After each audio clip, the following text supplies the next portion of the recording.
So, and it's tough because Legacy's like the second most popular tournament format. We have a copy mishap. Our printer's been giving us some trouble today. All right, so we've got on our left, Dane Roybal playing is this a bug control deck? Yep. Mostly using Jace the Mind Sculptor and Liliana for an advantage. Also winning with Creeping Tar Pit and Snapcasters and Vendilion Clicks. But really, he's just playing a lot of removable permission and a little bit of library manipulation. On the other side, his opponent is Evan Ernstson, piloting Maverick, and it looks like it's pretty run-of-the-mill. He's got the Scrib Ranger. He doesn't have Fauna Shaman in his deck, and he has 2 Oblivion Rings, which are a little non-standard as a choice. His sideboard does have the Fauna Shaman along with a suite of creatures, some equipment, Karakas, Bajuka Bog, the Enlightened Tutor Engine for Choke, and Crucible. And that's about it. We see a Jace on 12. 12? Next to a Liliana on 2. That with die no in his creatures hands. in play. I'm suspecting this game doesn't have much longer, but with Dane only at 2, you can't be sure. You know, interestingly, oh, this is only game 1, wow. Yeah. Interestingly, I not only beat a Jace Ultimate this week, I beat it twice. No. It ultimated twice in the same Nobody has ever beaten a Jace Ultimate. Come on, I had a don't Words spin of those Wind yarns. in play. Don't spin those yarns. Nobody's ever beaten Jace's I drew my Ultimate. same 7-card hand twice, and my opponent conceded. So Dane going ahead and exiling Evan's library. From the looks of it, Evan doesn't really have any cards in his hand, so I think he's just running on the no cards in hand or deck. That's not a good place to be in. And that's fine. And they're exiled, so there's nothing, no surprises. There's nothing. Except for the ones in hand. Those go into the deck so you can draw them again. Yeah, but none of those. None of those? And yeah, we're on to done. game 2. All right, well, that was a thrilling start. Nothing like sitting down with Jace at 12. Let's move over to the sideboards. Over here on Evan's side, he's got Choke. I think that's a lock to enter the deck. I could see bringing in maybe Stoneforge Mystic, because sort of Feast and Famine is pretty reasonable against this kind of archetype. Yeah. Kamikaze attendees, you're almost out of time. You generally just want Get over equipment, to the zombie it's pretty powerful apocalypse just to be able course. to make any See creature if of you that, can especially when you survive. have fetch lands for Brought Dryad to you by Arbor and Scrib Ranger Activision, or Walking Flash Dead or video Instep. game. I That assume the improves same is those. true for Fauna Shaman? Yeah. One of I our agree with favorite Fauna Shaman as sponsors well. wants to give you $10 So finally Crucible on the potentially course. as just See if another you angle can that fights survive. through all the creature kill, right? Yeah, Crucible, especially against Life from the Loam. Life from the Loam can sort of counter Crucible Wasteland, but it's not super efficient for Dane if that's the way he's going to try and defend himself. Well, and he already has the Life from the Loam Wasteland, so Crucible is actually some defense against it. Yeah, that's also valid. I think that if you're stalemating the game in that fashion, the player with Crucible is making out a lot better than the player with Life from the Loam. Even though the card advantage from Life from the Loam might be more concrete. Well, it's still, they're both only 1 a turn. Yeah. Like, you can't play more than 1 a turn. You can't play more than 1 land. And the Life from the Loam actually costs you 1 out of 3 draw phases, so the Crucible does come out ahead. It looks like Dane, his sideboard, not too much specifically to beat it here. Nope, he's got 1 Perish, which is going to be nice, of course. 1 Go for the Throat. But not really, I mean, Dark Blast and Engineered Plague are both good enough, but again, only one of each of those. Fine, yeah. Yeah, Engineered Plague obviously can shut out humans, which is good against Mother Runes, Thalia, and Noble Hierarch. Dark Blast, not great, but being able to hit a Noble Hierarch or a timely Dryad Arbor, or Mother Runes for that matter, still good. What do you think of Engineered Explosives? I actually generally like it in this kind of matchup. The dangerous card is Teague. He kind of just blanks it. But Teague's not super dangerous for this deck specifically. He has a lot of cards that cost less than 3. It's not that hard to get a Teague off the table if it sticks. You're not relying on Damnation or whatever to kill it. He only has 1 of those. So I think that I'd be fine with bringing in an Engineered Explosives. And it also does add a fair bit to what your deck can actually do. Alright, and what do you think about Pithing Needle? I mean, Pithing Needle, it is a thing that you can do if you are desperate against like a Knight of the Reliquary or a Wasteland Lock or a Scavenging Ooze, Knight of the Quasali Pride Mage. I mean, a number of things it interacts with, but mostly it's shutting down Knight of the Reliquary. But you probably need to kill the Knight anyway, right? Or else it'll just bash you? I don't think I like the Pithing Needle that much. Alright. So as we go into game 2, There are only about 15 minutes left in the round. That was a marathon game, of which we saw nearly a minute. Mostly just the one turn. But both players gearing up for a slugfest. Maverick, even though he's down a game, does have the capability of winning fast enough to still win this match. Sure. If he can win this game quickly, then he's got to be happy going into the third game, because the worst he can really secure is a draw. Yeah, it's going to be relatively tough for Dane to win 2 matches, to win a game if he loses this one going any sort of reasonable amount of time. But Evan on the turn 1 Savannah Dryad Arbor, exactly where he wants to be. Inquisition of Kozilek. Looking to see, you know, do you have another reliquary? If not, then what's the most dangerous thing you do have? Yep. Note Dane quickly shortcutting, probably aware of the clock and the pace of the first game. He goes ahead and just declares the Inquisition before he fetches the land. I'm sure he audibly named the land he was fetching to a... So, is that 2 Mother of shortcut. Runes, a Scavenging Ooze, and a Mystery card? Knight of the Reliquary and a Wasteland. Wow, so that Knight of the Reliquary has not long for this world. Nope. Which means next turn we're going to see a Mother of Runes and a Scavenging Ooze. Or we could see a Scavenging Ooze and a Wasteland. It's true. Actually, I like the Scavenging Ooze Wasteland plan. I think you're right.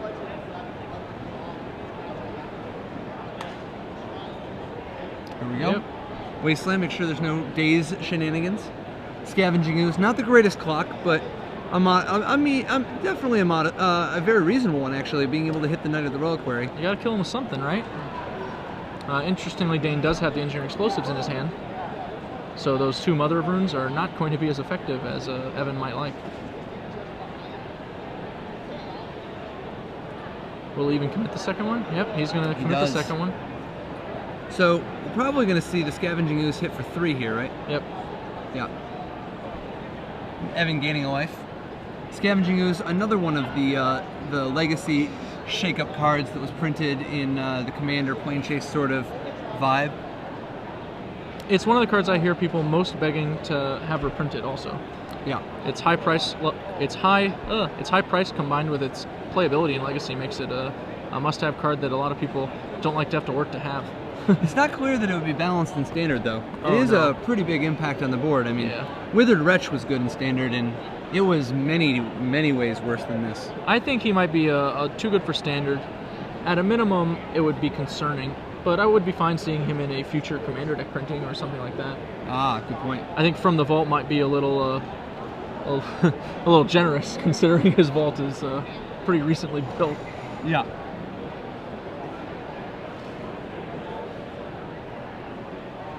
Dane fetching up a basic island, giving himself a little bit of protection against a potential Engineering Explosives.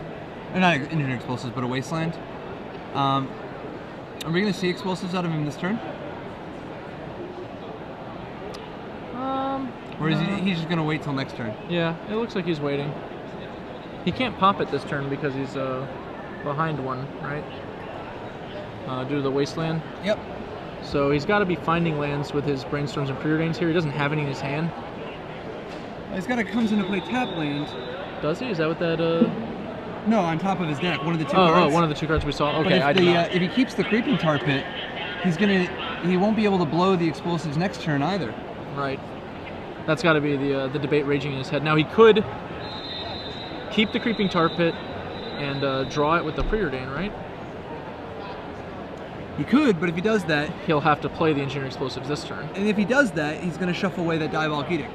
So he does decide to put the Diabolic Edict on the bottom because he's going to commit to the Verdant Catacombs. You think he's going to go to Swamp? I'm not sure. Looks like he might. Okay. He gets basic Swamp. He's going to play an Engineering Explosives for 1. And a Creeping Tar Pit. This is going to let him... Oh, the Creeping Tar Pit's next turn. Yeah, next turn he's going to sweep the board and play Creeping Tar Pit, relying on Diabolic Edict to try to catch him up from the Scavenging Ooze. Yep. Evan hoping to mise a Casale Pride Mage right about now. It would be quite the mise. It looks like he's mising Forest Plains, though. That's significantly worse. I've seen bigger mises. Now it is worth noting that Dryad Arbor costing 0 is going to dodge the Explosives and provide a buffer so that Evan has insurance against the Diabolic Edict. That's true. And if Evan's Scavenging Ooze is allowed to continue to run free, that's, I mean, Dane's already down to 8. That Scavenging Ooze can kill him in 2 turns. Yep.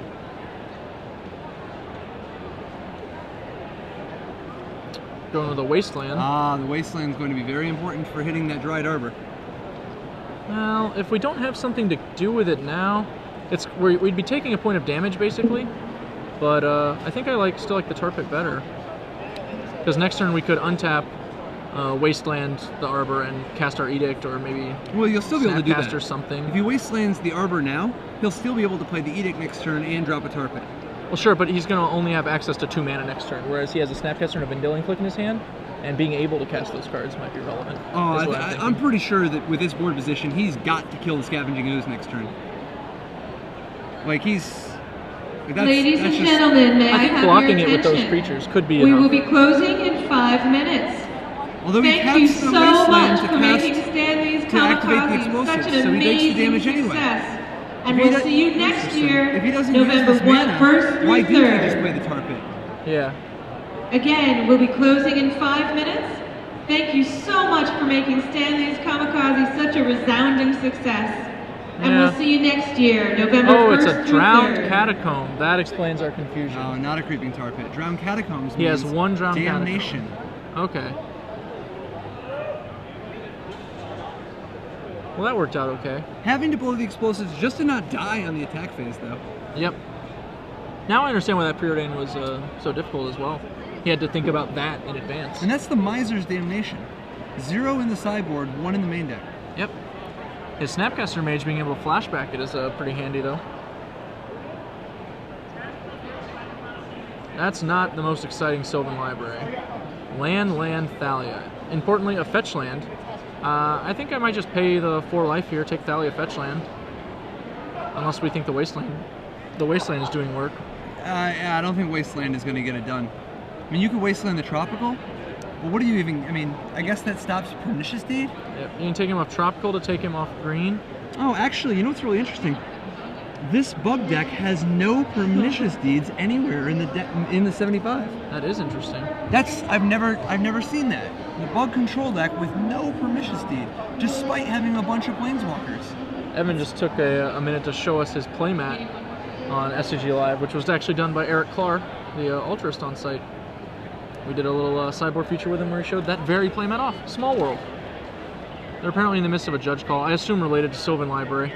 Oh, Sylvan Library. Vendilion Click, its interaction with Sylvan Library is particularly odd, I could imagine. You're trying to figure out if you can click them before they put cards back, after they put cards back. The answer is either before they take the extra 2 cards or after they have decided what they're doing. And he does decide to take the value. A bizarre thing to note is that if you click them before they get the 2 cards from Sylvan, the card they get off the Vendilion Click can be applied to the Sylvan Library's effect. Yep. As long as you didn't mix it with your hand. As long as you didn't mix it with your hand. And he brought in that Pithing Needle that we talked about. Interesting.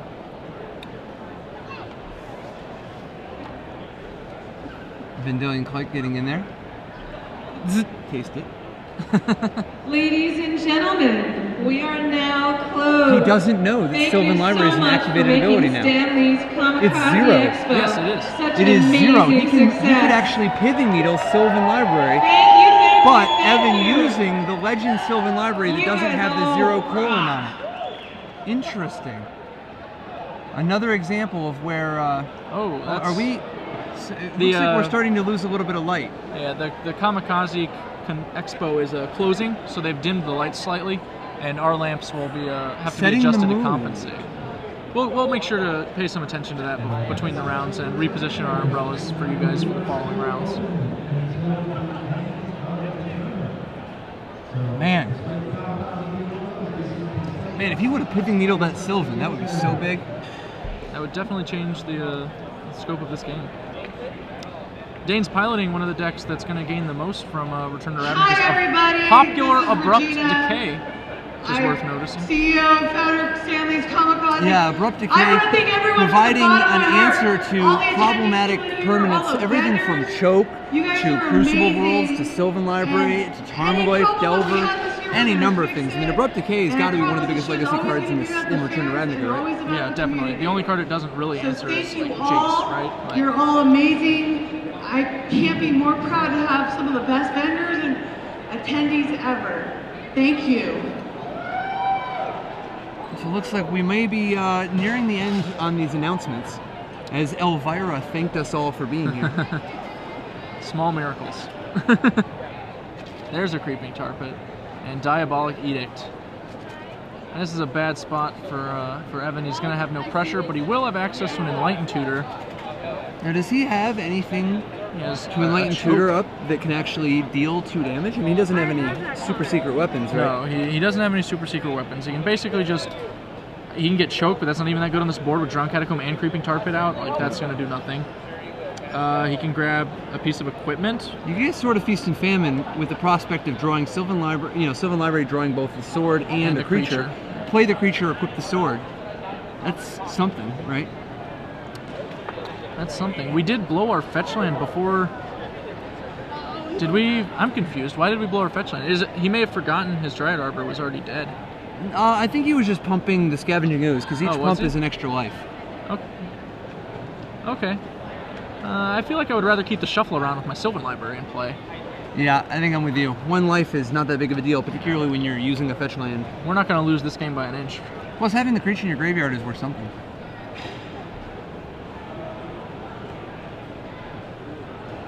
Well, our opponent is completely tapped out. Hopefully Evan doesn't take that to mean I should choke something. Because that would not be good. Neither Reliquary, land. He's going to draw the Knight, and he has Enlightened Tutor as a nice little shuffle. Wasteland hitting the Creeping Tar Pit buys him a little bit of time. Yep. Keeps him from being on a 2-turn clock, which would have been a very dangerous position. It's worth noting that because he ate the extra cards with Scavenging Ooze, that's 1 less life and card, +1/+1 counter for Dane. Well, he had to crack the fetch to get the life, didn't he? Yeah, but it's 1 less life that Dane can gain. Oh, yeah, sure. Because there's 1 less creature in the yard. That's valid. There are too many Scavenging Oozes. I'm getting confused.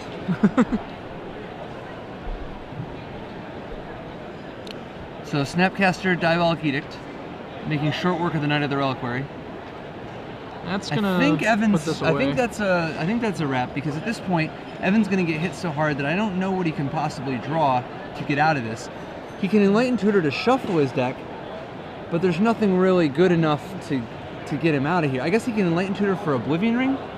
Yeah, he's going to 1 because the Scavenging Ooze is removing. Yeah, Oblivion Ring isn't gonna do it. He didn't Enlighten Tutor to shuffle. He's Sylvaning. Oh, and that's the match. Dane Roybal with Bug Control defeats Evan Ernston's Maverick deck. 2-0 in round 7 of the Legacy Open here at SCGLA. I think we really just saw 2 matches go pretty much according to plan for their pilots. I would expect the Pox deck to just beat the Zoo deck the vast majority of the time. I think this Bug deck is also pretty well positioned against a Maverick deck.